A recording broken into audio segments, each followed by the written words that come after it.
this team gets Quinshon Judkins, watch out, okay? That's all I'm going to say. Watch out. And here's the thing about all of this. It's not like they need any more help. Getting Judkins is a luxury at this point.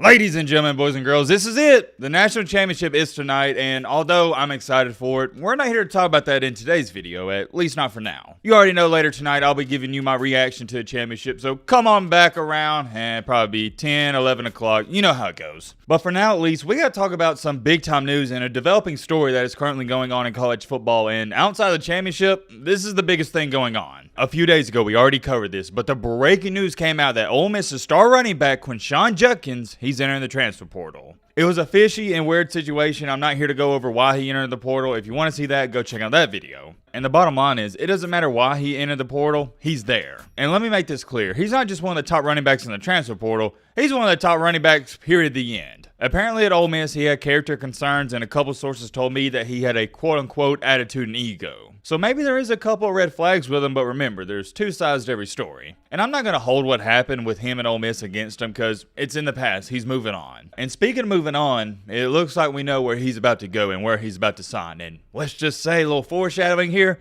it's one of the top teams in the nation. And it is arguably a team right now that is better than Ole Miss. We're going to talk all about that, but also we got some news involving the NCAA game that we've all been waiting for since, when was the last one? 2014? I couldn't even tell you the last time I played a video game. It's had to have been a couple of years, but when that college football game comes out, I'm playing it nonstop. We might have to live stream that on the channel because I feel like we'd have a blast doing that. Like I was saying though, we got some stuff to talk about involving that game, and also we're going to speak on what DJ Ugabadugi's father just recently said, and it's interesting to say the least. We haven't even talked about this much, and trust me, we'll talk about this more in the offseason, but DJ Uiagalelei going to Florida State, that is a very odd fit, at least to me. I think it's a win for DJ Uiagalelei, but I don't know if it's a win for Florida State. It is safe to say we got a jam-packed video. Strap in, buckle up, get you a snack, get you some popcorn, but I'm Matt, blah, blah, shit, crap, blah, blah, blah, blah, blah, let's get into it.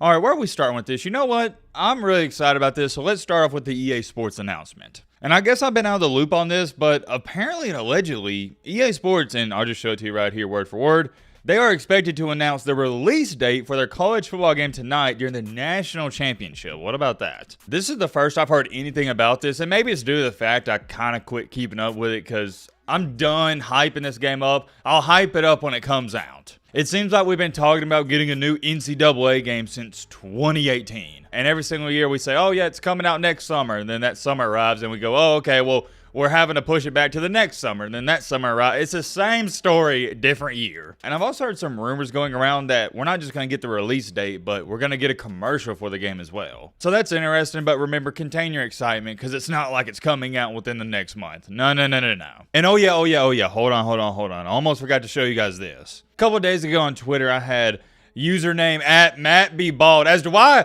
John Ricks here, your username is MattBBald or at whatever you want to call it. Don't even get me started on that. But anyways, getting back on track here, take a look at this. He tweeted me this picture. We got the limited edition PS5 White Randy version of NCAA 25. What about that? And I ain't gonna hold you.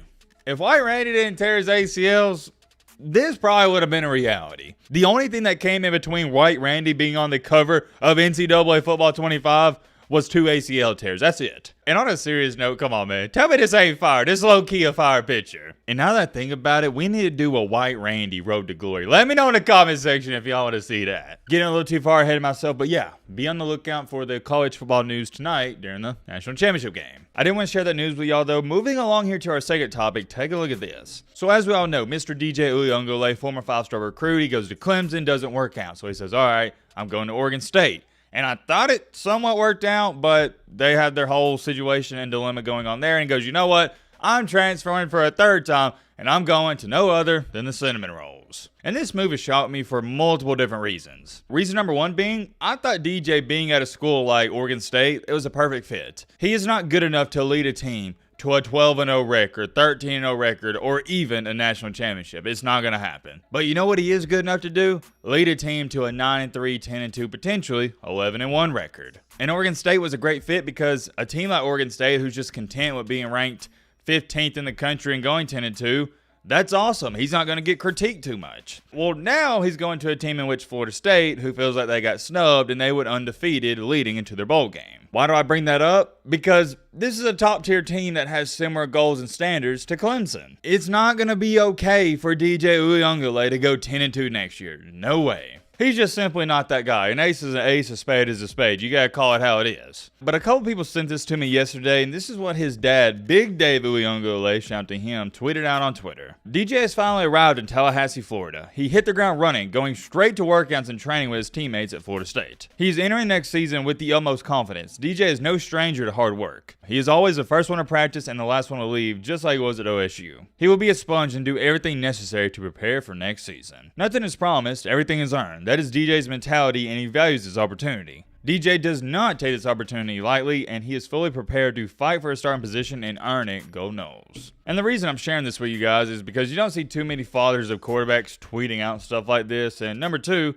I want to know what Florida State fans think about this. Me personally, I like this tweet. I like what his dad put out there, but come on, man. Let's not act like he's going to be battling out for a starting spot. He is a starter. And all the Florida State fans have been quick to welcome him in with open arms, but if he starts losing games, that's going to change. You can bet your best bet on that. We'll see what happens there, but we gotta move on to the main top of the main encore, the main reason you clicked onto this video. What in the world is going on with Quinshon Judkins? So as we all know, he winds up leaving Ole Miss in an extremely controversial way, and no, I'm not giving you the backstory on that because that's not fair to the people that watch that entire video. It is a long backstory, and if you want to see it and you haven't already, go check out the video we posted a couple days ago. The bottom line is, he's in the portal, and he tweeted this out yesterday, and it caught some attention. Nothing too crazy, he didn't even tweet out words, just the eyeball emojis. Everybody saw that and was like, what's going on? Come to find out that Mr. Quinshon Judkins here was in Columbus, Ohio. And it's still baffling me with all the people in the comment section and replies that are thinking that Ohio State's paying this guy $1 million and this is a money situation. It's not. This has everything to do with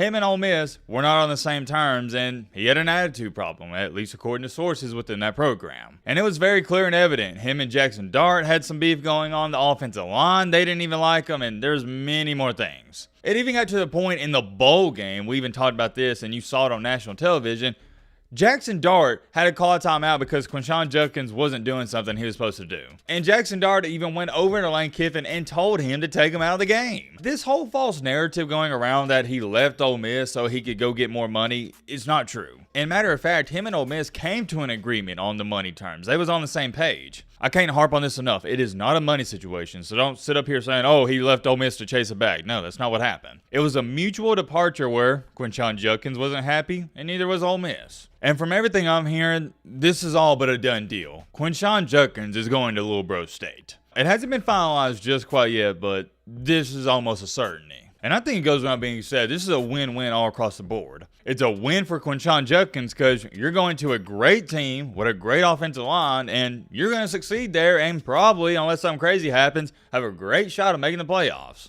On the flip side of it for Ohio State, yeah, most definitely a win. You're getting one of the top running backs in the nation. Even if Travion Henderson comes back, you want to get another guy like this. I'm not too sure if Henderson will come back, but imagine if you have both of these guys. Whew, that'd be lethal. Me personally, I like Travion Henderson a little bit more, but Quinshon Judkins here, he isn't too far behind. If this team gets Quinshon Judkins, watch out, okay? That's all I'm going to say. Watch out. And here's the thing about all of this. It's not like they need any more help. Getting Judkins is a luxury at this point. We'll see what happens. Let me know your thoughts down below. But Robert.